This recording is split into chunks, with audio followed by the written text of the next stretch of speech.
The last thing I'll talk about is being an entrepreneur. Uh, my name's Tyler Holland. I'm 26-year-old, born March 10th, 1994. I'm a Pisces. Uh, I was born on the date of the awakening of the Aquarius, the day that the universe becomes the center of the universe, the day that Earth becomes the center of the universe, which is pretty cool. That never happens. I work hard. I went to Mississippi State. I went to Kalamazoo Valley. I went to community college. I went to Ferris State University. I went to Western Michigan University. I've studied business, event planning, entrepreneurship, college studies, pharmacy. What else? Pre-education or education, secondary education, social studies, and phys ed. So I learned a little bit of everything, and then political science, which is one of my babies. But I'll study a little bit of everything and anything. Been through school off and on for the last 6-7 years. Learned as much as I possibly could. I believe that as an entrepreneur, life is the best teacher. That's me personally. Everything I've learned and picked up from the streets or somebody else with knowledge that I don't have or obtained has helped me immensely, along with more so my high school education. I went to Portage Northern High School. The year I graduated, we were top 10 in the state or nation or something like that. Educational wise, which is super important. We were getting college style education at a high school level, and everybody in my grades is pretty smart. So the things I learned in high school pretty much carried over into college and prereqs. So I'd always take classes that I could use to better myself in the real world, things that I could use in the real world. So that event planning and that business and stuff like that came into terms and came into my pocket and my brain, and got used furthermore. Being an entrepreneur, I'm self-employed. It's been on my taxes for the last couple years. I started my first corporation. I started my first business in 2014. I started my first corporation in 2016. It's carried over, until now, 2020. Being an entrepreneur, Denzel Washington said it the best. This is not for the weak. More so being a public figure or somebody of notoriety, or being, an up-and-coming athlete or up-and-coming star. It's not an easy path by any means. You have to work your ass off even when people don't see it, or people don't, think you're working hard. You're busting your ass. And it's day in, day out. You rarely get a chance to rest.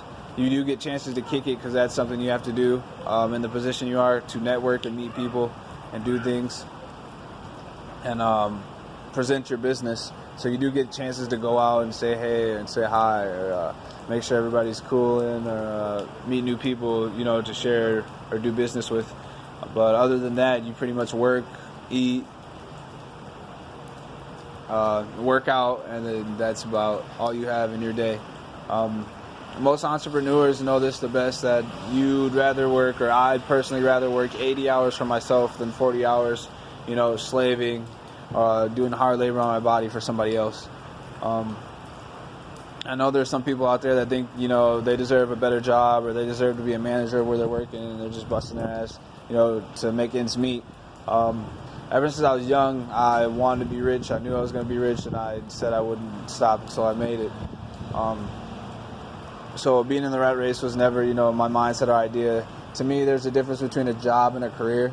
Jobs are those things that will get you, paycheck to paycheck, do the week. Jobs are almost like side hustles to me. A career is something, you can sticks with you love doing, and it brings in the bucks. So you have time to relax and take care of yourself. because nobody wants to work until they die. My grandfather worked. He was from Tennessee. He instilled my work ethic, but he never wanted me to work in the rat race, which was pretty cool. I wasn't even allowed to cut the grass when I was younger or growing up. Like, he wouldn't even let me cut the grass. He'd make me sit inside and watch. So he instilled in me, the mindset, if you're a ditch digger, you better be the best one. And he was one of the best ditch diggers that ever lived in my area, so it was pretty cool. Working for yourself is it's nice because you can work with your own hours, but only the 1% of people that work for themselves that bust their ass, stay in the office at all times or make all times the office make it. You see a lot of small businesses or other businesses fail. It's either due to them not setting it up the correct way, or they're not working hard enough, to pursue or finish sales or business, which it's sad to see. Not everybody can make it as an entrepreneur, but everybody can be an entrepreneur. Me, at one point, I had 3 jobs working to create my own job. And this was a choice I made, like I said, way back when I was younger, to work for myself when I grow up, rather than working for somebody else. And all I can go back to is that same quote: "Is this is not for the weak." Like, you're gonna laugh, cry, you're gonna want to kick the side of somebody, and you can't. And you just gotta conduct yourself in a businessy or orderly manner. But at the end of the day, it pays off. Like, when you finally make it, or you finally get your niche, or you finally get your business running and operational, and it's successful, it pays off. So any and all investments that you make into yourself, into your business, are worth it. Even if you had, bust your ass, work 3 jobs to create your own job, or you had to go to school to create your own job, you had to work triple the time to get a loan to create your new job. Like, honestly, if you set it up the right way and you pay attention, it will be all worth it in the end. The business model, or the mentors are a huge thing with entrepreneurship. And I say, if you're entrepreneurship, get behind somebody with a good model, or somebody that's a good role model, or somebody that you look up to or hang out with. Sometimes not necessarily hang out with. I saw a clip that said, if you hang out with somebody that's just like you, you won't learn anything different. I have friends of all sorts, shapes, and sizes, from every socioeconomic class, and every walk of life, and every one of the 4 corners. So I've learned and networked in every single one of the 4 corners. I've learned culture between every single one of the 4 corners. I've learned business strategies between every single one of the 4 corners. I've learned how to conduct myself in every single one of the 4 corners off that networking. But the person or people that I went with, for my stock and the way I earn money, I chose Warren Buffett. The way he does things is slow money. I love fast money. Like, you say you can't make money fast. There are ways to make money fast, but knowing that opposite, or the equal and opposite, knowing the other side, is just as important. So that's slow money. So what I took from Warren Buffett was the way that he set up his company. He kept everything at a high value and never split dividends. So his stock is what the stock costs. What's up? What the stock costs for the rest of his life. Like, he'll never split the stock to make it lesser. Like, the value of it will always remain the value of it. And it becomes more rare at a point. And as it goes up, like, the price just keeps going up and keeps going up, and never drops. I like that, because you'll always have, money in your pocket, and you always have money, in the people that supported you pocket too, or the people that are around you, or people that invested in you. They'll always have money in their pocket also. The second person I learned from is Bill Gates. Bill Gates had to step down, or Steve Jobs also, you see this, he had to step down from Microsoft not too long ago. because you set it up in a way that, a board would be able to tell you that you're no longer, the head or important enough to run your company. The problem with that is the guys who make these companies, like when something goes wrong, they're the first people you ask. So I did my company at a 65-30, 5% split. So that no matter what, I have 65% of my company, and I will never be able to be overthrown or anything like that, or be kicked out by a board. That 5%, and this is where I learned, a lot more. That 5% I split into the 65, 30, and 5 again, because that 5% goes to the stock market. So I split it one more time. So then 65% of the stocks, go back to me. 30% go to my partners, and that 5% is for the public to to buy and trade and sell. So that 5% is at 40,000 shares, and then the 65% and then the 30%. So everybody's getting paid, everybody's getting their money, but the person who comprehends and knows the business's ins and outs gets to stick with the business from beginning to end, and I think that's super important. Like if I or somebody who ran a company wanted to sell a part of it, to be like, all right, I'm open to having somebody else come on board, or having a bigger say or a bigger role or a bigger part, you could sell off a portion of the company. That option is very important. I think that I did for myself was that two-way split between the stocks and the business. You don't want to allocate more than 10% of your business into the stock market. I did 5%, and I did it that way so that I would be able to take my business and run it the way I wanted to at all times. So, like, I don't have anybody to answer to except for, my shareholders who are investing. Like, if the stock shot down, which, the stock won't shoot down off of evaluations, forecasts, and business that we'll have, especially it being government contracted for the most part.